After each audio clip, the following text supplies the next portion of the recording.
Anaconda. जैसा कि आप सभी जानते ही हैं कि ये इस दुनिया में पाया जाने वाला सबसे बड़ा सांप है और अगर इसे कंपेयर करें धरती के सबसे बड़े रेप्टाइल से जो कि 1 टन भारी कैसियस है। इन दोनों ही विशालकाय और खूंखार रेप्टाइल्स पर आप एक हॉरर कहानी लिख सकते हो, लेकिन अगर आप कंपेयर करें तो ये विशालकाय जीव एक छोटे से बच्चे के समान है उन जीवों के कंपैरिजन में जो एक समय पर धरती पर रहा करते थे, जैसे कि क्रोनोसोरस और टाइटेनोबोआ। एक समय पर ये दुनिया के सबसे खूंखार और खतरनाक जानवरों में गिने जाते थे, जिनका आतंक पूरी दुनिया भर में फैला था और ये भारी तबाही भी मचाया करते थे। इन जानवरों से उस समय किसी अन्य जानवर का बचना नामुमकिन सा था। लेकिन दोस्तों, क्या होगा अगर इनका सामना किसी अन्य जानवर से नहीं बल्कि सीधा आपसे ही हो जाए? क्या हो अगर क्रोनोसोरस और टाइटेनोबोआ का वजूद आज भी होता, तो क्या ऐसे में इंसानियत सरवाइव कर पाती या फिर क्या ये हमारे अंत का कारण बनते?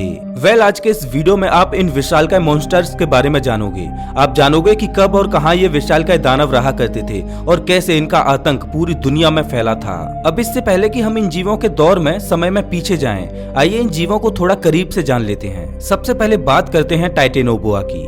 ये सांप आज से करीब 5.8 करोड़ साल पहले रहा करता था और वैज्ञानिकों के अनुसार तकरीबन 1 करोड़ साल तक ये पृथ्वी का सबसे बड़ा शिकारी बना रहा। इसकी लंबाई 13 मीटर या कहें कि 46 फीट थी और वजन में ये 1 टन से भी ज्यादा भारी था। अगर आप जमीन पर 2 लेटे हुए जिराफ को टाइटेनोबोआ के सामने रख देते हो, तब भी टाइटेनोबोआ उन दोनों जिराफों से ज्यादा लंबा होगा। कंपैरिजन के हिसाब से देखें तो टाइटेनोबोआ आज के समय धरती पर रह रहे सबसे बड़े सांप से 2 गुना ज्यादा लंबा था। बात करें अगर इसकी चौड़ाई की तो ये लगभग 1 मीटर तक चौड़ा था और ये इतना विशालकाय था कि ये एक बेबी हिप्पोपोटेमस को आसानी से निगल सकता था। हालांकि उस दौर में हिप्पोपोटेमस तो थे नहीं, लेकिन अगर होते तो आप समझ सकते हैं कि किस जानवर का उन्हें सबसे ज्यादा खौफ होता। टाइटेनोबोआ मछलियों को खाना पसंद करता था और ये अक्सर तालाबों, नदियों व अन्य पानी से भरे अंधेरे इलाकों में पाया जाता था। मछलियों के अलावा ये मगरमच्छ का भी शिकार कर सकता था।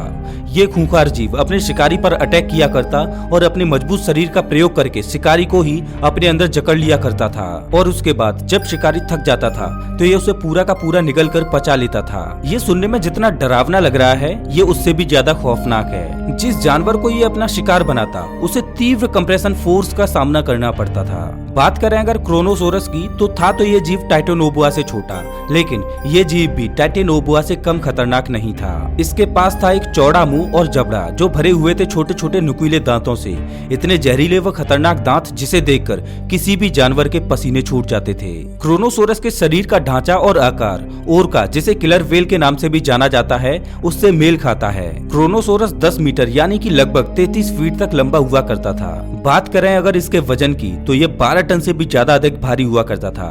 कहां महज 1 टन का टाइटेनोबोआ और कहां 12 टन का क्रोनोसोरस। एक बात तो माननी पड़ेगी कि ये सच में ही बेहद भारी हुआ करता था। देखा जाए तो ये कुछ हद तक आज के मगरमच्छ की ही तरह था, बस कह सकते हैं कि ये मगरमच्छ का ही एक बहुत बड़ा वर्जन था। इसके अलावा ये तैरना भी जानता था। वैज्ञानिक मानते हैं कि ये समुद्र की गहराइयों में भी अपने शिकार का पीछा नहीं छोड़ता था। क्रोनोसोरस के पास एक बेहद शक्तिशाली रिब केज, 4 फ्लिपर्स और एक छोटी सी पूंछ थी। क्रोनोसोरस इतना खूंखार और शक्तिशाली था कि ये अपने शिकार को किसी भी हाल में खत्म कर ही देता था। इसके चंगुल से बच पाना नामुमकिन था और एक बार ये किसी भी जीव को पकड़ लेता तो उसकी खैर नहीं। हालांकि दोस्तों, टाइटेनोबोआ और क्रोनोसोरस कभी भी आमने सामने नहीं आ पाए और इनकी टक्कर नहीं हो पाई, क्योंकि ये दोनों ही धरती के अलग अलग समय अंतराल में रहते थे। इसके अलावा इनके रहने की जगह भी एक दूसरे से बिल्कुल उलट थी। क्रोनोसोरस ठंडे समुद्र में भी रह सकता था, लेकिन टाइटेनोबोआ को गर्म मौसम पसंद था। लेकिन दोस्तों, जो भी हो, इन दोनों ही जानवरों ने अपने अपने समय काल में पूरी ही धरती पर आतंक मचा कर रखा था। किसी भी जानवर से इनका सामना होता तो उस जानवर की मौत पक्की ही थी। खैर दोस्तों, अब सवाल ये है कि क्या होता अगर ये दोनों मॉन्स्टर्स कभी धरती से खत्म होते ही नहीं और आज के समय भी ये हमारे साथ शांति से कोएग्जिस्ट कर रहे होते। सवाल तो ये भी उठता है कि क्या ये हमारे साथ शांति से रह भी पाते? अगर टाइटेनोबोआ आज के समय तक जिंदा रहता तो ये इक्वेटोरियल ट्रॉपिक्स के रीजन में पाया जा सकता था। जैसे कि टाइटेनोबोआ कोलंबिया के गर्म मौसम में रहना पसंद करता। इसके अलावा ये कोलंबिया के आसपास के देश जैसे कि वेनेजुएला, ब्राजील, इक्वाडोर, पेरू और पेनामा में भी रह सकता था। अब दोस्तों, जाहिर तौर पर लोगों को अपने घरों को और ज्यादा सुरक्षित करना पड़ेगा टाइटेनोबोआ के हमले से बचने के लिए। हालांकि ऐसा नहीं है कि ये सांप चुपके से किसी के घर के अंदर घुस जाए या फिर बिना किसी को खबर हुए ही घर के अंदर आ जाए। घरों के दरवाजों को तोड़कर अंदर घुसने में इसे कोई परेशानी नहीं होगी। और ऐसे में टाइटेनोबोआ से बचने के लिए लोगों को बहुत मेहनत मशक्कत करनी पड़ेगी। टाइटेनोबोआ को घर में घुसने से रोकने के लिए लोगों को अपने घरों के चारों तरफ एक हाई वोल्टेज फेंस लगवाना पड़ेगा, ताकि अगर कोई टाइटेनोबोआ अंदर घुसने की कोशिश करता भी है तो पल भर में ही करंट लगने से उसकी जान चली जाए। इसके अलावा शायद लोगों को अपने साथ किसी प्रकार का हथियार जैसे कि गन भी रखना पड़ सकता है, ताकि अगर किसी तरह से टाइटेनोबोआ घर के अंदर घुस भी जाता है तो उसे पल भर में ही खत्म किया जा सके। खैर, इसके अलावा अगर हम देखें तो किसी भीड़ भाड़ वाले शहर में टाइटेनोबोआ का सरवाइव करना बेहद मुश्किल है, जब तक कि वो किसी जगह पर छुपकर रह रहा हो और कोई उसकी देखभाल कर रहा हो, जो लगता नहीं कि संभव है। आखिर कौन ही होगा जो टाइटेनोबोआ को पालने की कोशिश करेगा। अब टाइटेनोबोआ के खाने के लिए भी तो कुछ होना चाहिए ना। वैज्ञानिकों के अनुसार छोटे चूहे टाइटेनोबोआ को सूट नहीं करेंगे और इसीलिए शायद चूहों को कोई खतरा ना हो। वैसे देखा जाए तो नहीं लगता कि टाइटेनोबोआ इंसानों को खाने के रूप में देखेगा। डरावनी फिल्मों में अक्सर इंसानों को एनाकोंडा द्वारा निगलते हुए दिखाया जाता है, लेकिन असल जिंदगी में ऐसा कुछ भी देखने को नहीं मिलता। एनाकोंडा कभी भी इंसानों का शिकार नहीं करते और इसी को मद्देनजर रखते हुए वैज्ञानिकों को यही लगता है कि इसके वंशज भी शायद इंसानों को खाने के रूप में नहीं देखेंगे। लेकिन इंसानों के लिए टाइटेनोबोआ को अपने कब्जे में करके रखना एक बेशकीमती खजाने को रखने से कम नहीं होगा। टाइटेनोबोआ के चमड़े के लिए लोग उसका शिकार करने की कोशिश करेंगे।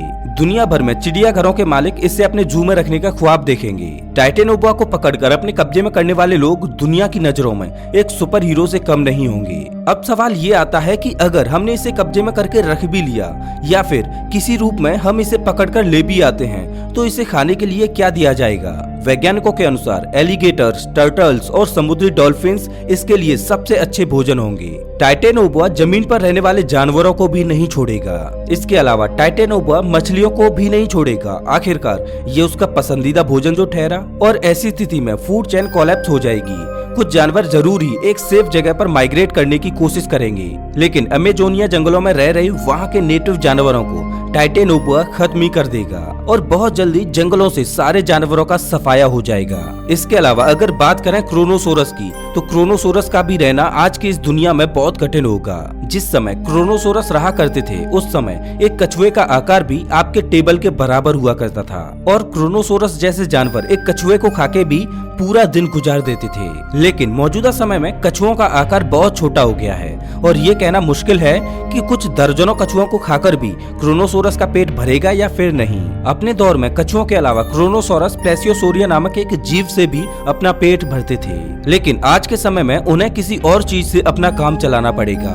वैज्ञानिकों के अनुसार अगर आज के समय में क्रोनोसोरस जिंदा रहते तो ज्यादा चांसेज है कि वो समुद्री जीवों को ही अपना शिकार बनाएंगे। अब ऐसा नहीं है कि क्रोनोसोरस एक बार में ही पूरे व्हेल को खा जाएंगे, लेकिन हाँ, उसके टुकड़े कर क्रोनोसोरस व्हेल को भी खा सकता है। इसके अलावा बाकी अन्य मरीन एनिमल्स जैसे कि डॉल्फिन्स व बड़े बड़े मैमल्स को भी क्रोनोसोरस अपना शिकार बनाएगा। इसी के परिणाम स्वरूप समुद्रों और नदियों में मछलियों की संख्या कम होने लगेगी और फिशिंग करना अपने आप में ही एक बहुत बड़ा खतरा बन जाएगा। ऐसे विशालकाय जीव के रहते आखिरकार कौन ही होगा जो अपनी जान पर खेलकर फिशिंग करने जाएगा। समुद्री जहाजों को भी ट्रेवल करते हुए और सतर्क रहना पड़ेगा, और अगर क्रोनोसोरस धीरे धीरे सारे व्हेल्स को खत्म करते रहता है तो एक बहुत बड़ी परेशानी का सामना इंसानों को करना पड़ सकता है। आपको पता ही होगा कि व्हेल्स छोटी छोटी उन मछलियों को खाती हैं जो मछलियां समुद्र में पेड़ पौधों को खाती हैं।